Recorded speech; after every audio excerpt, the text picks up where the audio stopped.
anastahili kutisha mwenzake. Hakuna mtu ambaye anastahili kutisha kabila tofauti. Sisi zote ni Wakenya, na Mwenyezi Mungu anajua ni kwa sababu gani alituweka pamoja kwa nchi ambayo inaitwa Kenya. Sio kuja hapa kutugawa na kutupiganisha. Hiyo sio haki. Na nataka niseme hivi kwa sababu mimi hii siasa ni ukweli.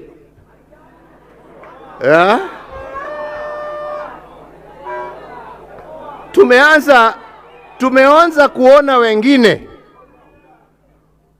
wakianza siasa ya mgawanyiko, na wana haya wakiongea haya, wanaongea haya mbele ya wakubwa wa nchi, na wanasimama na wanaongea mambo ya kuchochea, mambo ya kulete vita, mambo ya kugonganisha Wakenya. Na hakuna mtu ambaye anasimama hapo kusema msiongee vile mnaongea. Wanaruhusiwa tu waongee yale ambao wanasema. Sisi kama taifa, na ni vizuri tuambiane ukweli, kwa sababu tusipoongea ukweli tutarudia makosa ambaye tumefanya nchi hii. Hii sio mara yetu ya kwanza kuona viongozi wakiongea mambo machafu ya kulete vurugu. Na ya mwisho tuliyaona mwaka wa 2007. Tusifikiria ya kwamba hiyo mambo ilianza hapo hapo. Ilianza kwa maneno kama haya ambao watu wanaongea. Na waomba viongozi wa serikali, naomba viongozi wa usalama wa nchi hii yetu ya Kenya, kama kwa ukweli mnapenda nchi yetu, msiruhusu mambo haya yaendelee. Mukitaka wema na amani ya nchi, viongozi wauze sera. Uza sera. Na mimi nawauliza, hata nyinyi kama wana Jubilee, tuuze sera. Tuuze yale ambaye tunataka kutendea wananchi, na tusibague wananchi.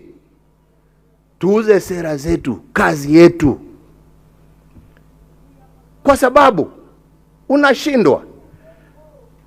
Haihitaji mtu awe ni mwerefu sana kujua shida iko wapi.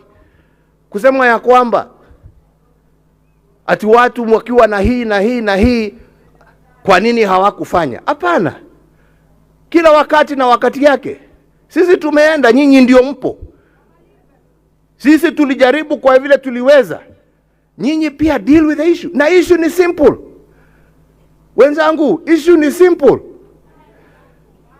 Watu wanapiga kelele kwa sababu wanasema, jameni, mimi ni mtu ambaye mshahara wangu kwa mwezi ni shilingi 20,000. Hiyo 20,800 inaenda kwa petroli peke yake, kwa matatu kuenda na kurudi nyumbani. 12,000 inaenda kwa nyumba ambaye nimekodesha. Nimebaki na 2,000 ya kulisha watoto wangu na kuwapeleka shule. Hiyo ndiyo shida. Ongelesha shida, hapana ongea mambo ya kabila na ya nini. Ama ni namna gani wenzangu? Na kama unataka tusaidiane kutatua hiyo shida, semeni tutatue hiyo. Lakini kwenda kuweka shida ati uweke ati ni kwa sababu ya huyu, ni kwa sababu ya huyu. Na jameni, hakuna mtu ambaye haoni shida iko wapi. Si tuiweke kwa meza tuitatue. Kama kweli sisi ni Wakenya na tunapenda nchi yetu. Kwenda kutugawanya huko, shida ni kwa sababu ya yule. How does that help move this country forward? Inatusaidia kweli jameni? Neturata idheka. Jameni, tujue shida zetu ni shida za taifa, na zinatuhitaji sisi wote tutatue. Jameni, Wakenya hawatakula maneno wakiwa na njaa, wataka chakula. Mtoto hatasomeshwa na maneno, ni turekebishe maneno ya mashule. Mgonjwa hatarekebishwa kwa maneno, ni tutengeneze mahospitali yetu. Barabara hazijengi na maneno, ni tujenge barabara. Na mambo yale mengine ambayo inahusu wa Kenya. Na mambo haya haina kabila, haina rangi, haina dini, haina lolote, yahusu kila Mkenya pahali popote ulipo jameni. Na ndipo nawauliza wana Jubilee, musimame kama Wakenya. Musimame kama watu ambao wanapenda nchi yao.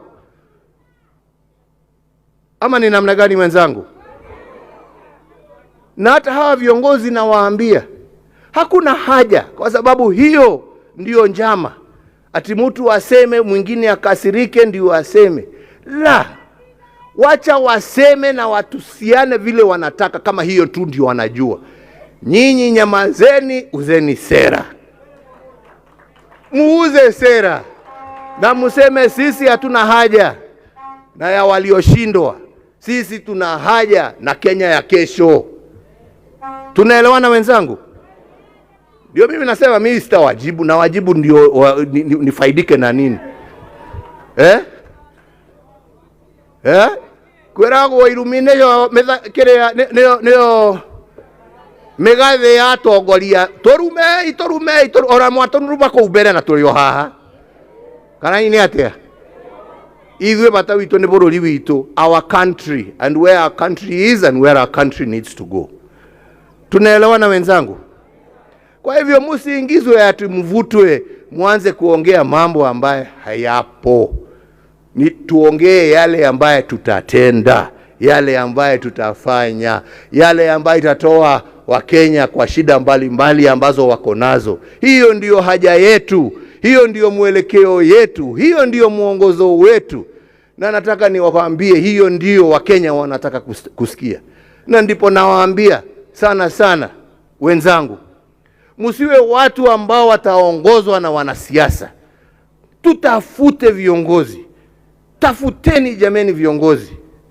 Na sio kusema kuwa kiongozi lazima uwe mzee. Hata nyinyi vijana muko na ability ya kuwa viongozi. Yeah?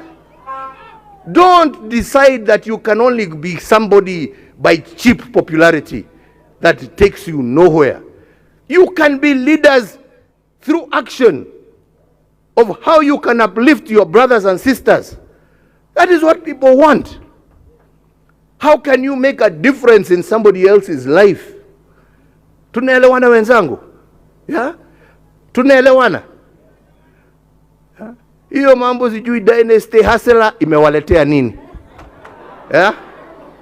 Imewaletea nini? Imewaletea nini? Sasa mkuje muambiwe siasa nyingine ya ukabila itawaletea nini isipokuwa shida? Musikubali. Mulenge mbele.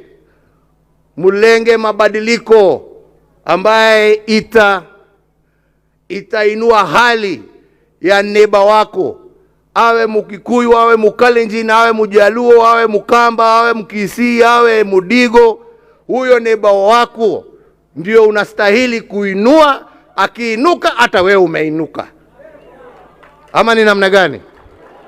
Na nyinyi vijana ambao mnatafuta uongozi, tafuteni uongozi kwa njia ya kueleza vijana wenzenu vile mtawabadilishia maisha, vile mtawapatia kazi, vile mtatengeneza mitaa yao, vile mtashirikiana na wao waweze kuwa Wakenya ambao wanajivunia na wanafurahia nchi yao. That is all we need, my friends. Hii Kiambu yenu jameni, kwa sababu ya vile Nairobi imekuwa, ni makabila ngapi hapa ambao wanaishi? Si ni wengi? Si ni wengi? Kaenda henania? Yeah? Yes. Na mumewakaribisha na wanaishi hapa. na wanafanya kazi zao na biashara zao. Wengine mumewachagua kuwa ma MCA, wengine mumewachagua kwa vyeo mbalimbali katika biashara, kwa sababu ya vile mnajuana na hawa